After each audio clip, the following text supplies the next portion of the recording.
Friends and families, my name is Amanda Catalinus. I work at G.H. Reed Elementary School with communities and schools, and I also have 3 RPS students who are my children, and I am going to read the chapter of Esperanza Rising called Los Asparagus, which is the asparagus. I love this book and I'm super excited to share it with you. Marta was right. The strikers were more organized than ever. They handed out flyers in front of every store. They painted the sides of old barns with their slogans and held big meetings at the farm. For those who continued to work, there were still jobs, but Esperanza could hear the tightness and worry in her neighbors' voices. She worried too about what would happen if she didn't have a job. Asparagus would be a long season, sometimes up to 10 weeks, but it had to be picked before the high temperatures touched the valley in June. The strikers knew that if they could slow down the workers, it would affect the growers, so when the tender stalks were ready, the strikers were ready too. Esperanza got in the flatbed truck with Hortensia and Josefina for the first day of packing. The company had sent a man with a gun to ride in the truck with them for protection, they said, but the gun frightened Esperanza. When they arrived at the sheds, a crowd of women erupted into shouting and booing. They carried signs that said, "Huelga, strike," and among them were Martha and her friends. And they were yelling, "Help us feed our children. We all must join together if we're all to eat. Save your countrymen from starving." When Esperanza saw the menacing faces, she wanted to run back to the safety of camp. Do laundry, clean diapers, anything but this. She wanted to tell them that her mother was sick, that she had to pay the bills. She wanted to explain to them about Abuelita and how she had to find a way to get some money to her so she could travel. Then maybe they'd understand why she needed her job. She wanted to tell them that she did not want anyone's children to starve, but she knew it would not matter. The strikers only listened if you agreed with them. She reached for Hortensia's hand and pulled her close. Josefina marched toward the shed, looking straight ahead. Josefina, Hortensia, and Esperanza stayed close behind, never letting go of each other. One of the women from their camp called out, "We make less money packing asparagus than you do when you pick cotton. Leave us alone. Our children are hungry too." When the guard wasn't looking, one of the strikers picked up a rock and threw it at the woman, barely missing her head, and the workers all hurried toward the shed. The strikers stayed near the road, but Esperanza's heart was still beating wildly as she and the woman took their places to pack the asparagus. All day as she sorted and bundled the delicate spears, she heard their chanting and their threats. That night at dinner, Alfonso and Juan told how they had all had the same problems in the field. Strikers waited for them, and they had to cross the picket lines to go to work. Once in the fields, they were safe, protected by the guards the company had sent.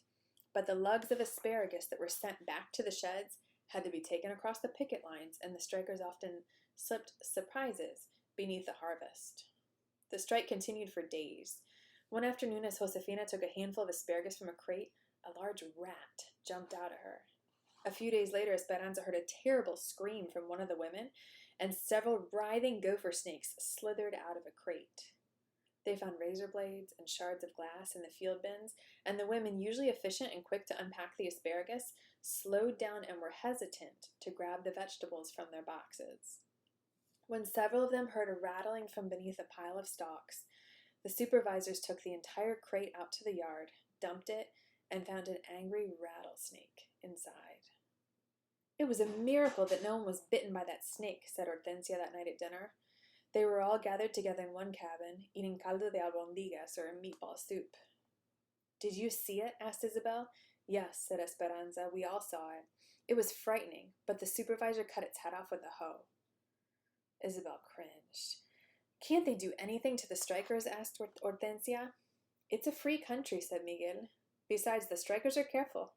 As long as they stay near the road and the guards don't actually see them do anything aggressive, then no, there's not much anyone can do. It's the same at the railroad. I pass the picket lines every day and listen to the yelling and the insults." "It's the yelling all day that bothers me," said Hortensia.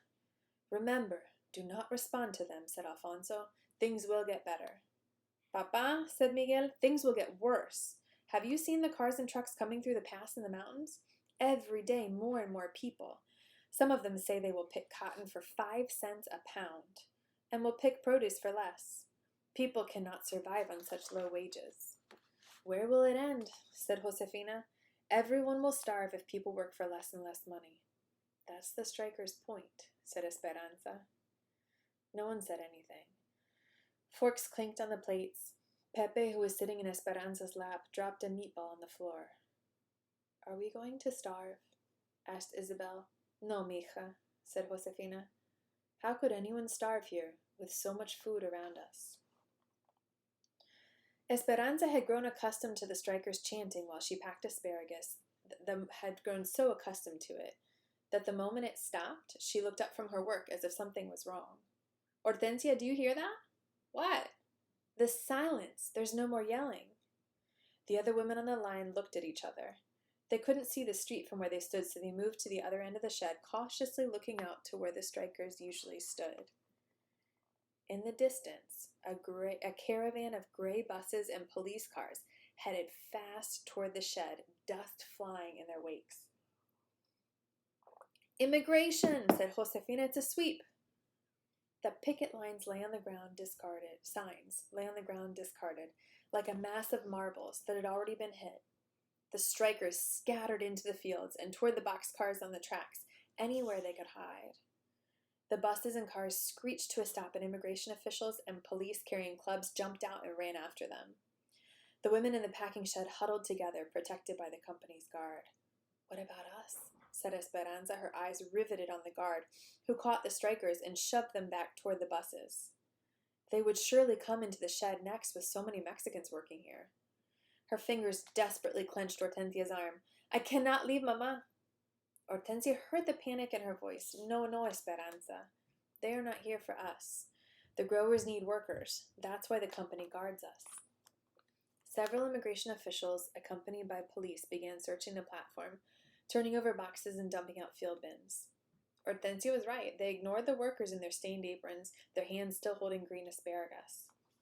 Finding no strikers on the dock, they jumped down and hurried to where a crowd was being loaded into the buses. Americana! Americana! Yelled one woman as she began to unfold some papers. One of the officials took the papers from her hand and tore them into pieces. Get on the bus, he ordered. What will they do with them? Asked Esperanza. They will take them to Los Angeles and put them on the train to El Paso, Texas, and then to Mexico, said Josefina. But some of them are citizens, said Esperanza. It doesn't matter. They're causing problems for the government. They're talking about forming a farm workers union, and the government and the growers don't like that. What about their families? How will they know? Word gets out. It's sad. They leave the buses parked at the station until late at night with those they captured on board. Families don't want to be separated from their loved ones and usually go with them. That's the idea. They call it voluntary deportation, but it's not much of a choice. Two immigration officials positioned themselves in front of the shed. The others left on the buses. Esperanza and the other women watched with despondent faces watched the despondent faces in the window disappear. Slowly, the women assembled on the line and began to pack again. It had all lasted only a few minutes. What happens now? Asked Esperanza. La Migra will keep their eyes open for any strikers that might come back, said Josefina, nodding toward the two men stationed nearby. And we go back to work and feel thankful that it's not us on that bus. Esperanza took a deep breath and went back to her spot. She was relieved, but still imagined the anguish of the strikers. Troubled thoughts stayed in her mind. Something seemed very wrong about sending people away from their own free country because they had spoken their minds. She noticed she needed more bands to wrap around the asparagus bundles and walked to the back of the dock to get them. With a maze of tall crates, she searched for the thick rubber bands. Some of the boxes had been tossed over by the immigration officials, and as she bent down to set one straight, she sucked in her breath, startled by what was in front of her. Martha was huddled in a corner, holding her finger to her lips, her eyes begging for help. She whispered, "Please, Esperanza, don't tell. I can't get caught. I must take care of my mother." Esperanza stood frozen for a moment, remembering Martha's meanness that first day in the truck. If she helped her and someone found out, Esperanza would be on the next bus herself. She couldn't risk it and started to say no. But then she thought about Martha and her mother holding hands and couldn't imagine them being separate from each other. And besides, they were both citizens. They had every right to be here. She turned around and headed back to where the others were working. No one paid any attention to her. They were all busy talking about the sweep. She picked up a bundle of asparagus, several burlap sacks from a stack, and a dirty apron that someone had left on a hook. She quietly wandered back to Martha's hiding place. La migra is out front, she said in a hushed voice. They will probably leave in an hour when the shed closes. She handed the apron and the asparagus to Martha. When you leave, put on the apron and carry the asparagus so you'll look like a worker, just in case anyone stops you. Gracias, whispered Martha. I'm sorry I misjudged you. Shh, said Esperanza, repositioning the crates and draping the burlap sacks across the top so Martha couldn't be seen. Esperanza, called Josefina, where are you? We need the rubber bands. Esperanza stuck her head around the corner and saw Josefina standing with her hands on her hips, waiting. Coming, she called. She grabbed a bundle of bands and went back to work as if nothing had happened. Esperanza lay in bed that night and listened to the others in the front room talk about the sweeps and the deportations. They went to every major grower and put hundreds of strikers on the buses, said Juan. Some say they did it to create more jobs for those coming from the east, said Josefina. We are lucky the company needs us right now. If they didn't, we could be next. We have been loyal to the company, and the company will be loyal to us, said Alfonso. I'm just glad it's over, said Hortensia. It's not over, said Miguel. In time, they will be back, especially if they have families here. They will reorganize, they will be stronger. There will come a time when we will have to decide all over again whether to join them or not.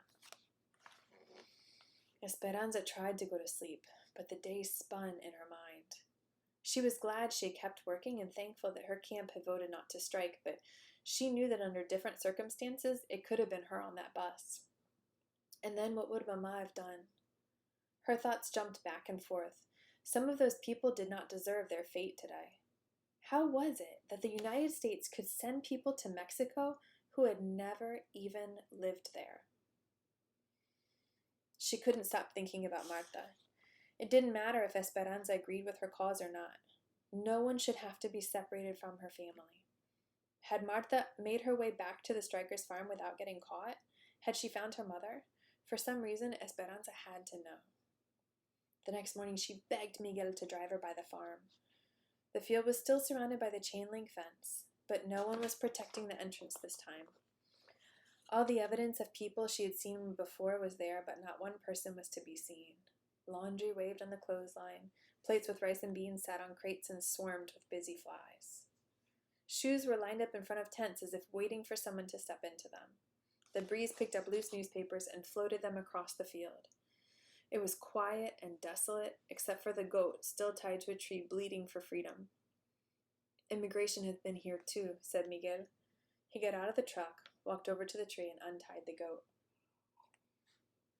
Esperanza looked out over the field that used to be crawling with people who thought they could change things, who were trying to get the attention of the growers and the government to make conditions better for themselves and for her too.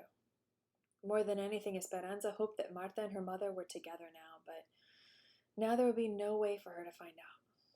Maybe Marta's aunt would hear eventually. Something colorful caught her eye. Dangling from a tree branch were the remnants of the little donkey piñata that she had given the children, its tissue streamers fluttering in the breeze. It had been beaten with a stick, its insides torn out. That's the end of the asparagus chapter. Tune in, I think in a couple of days for Los Duraznos, the peaches. Thank you for listening.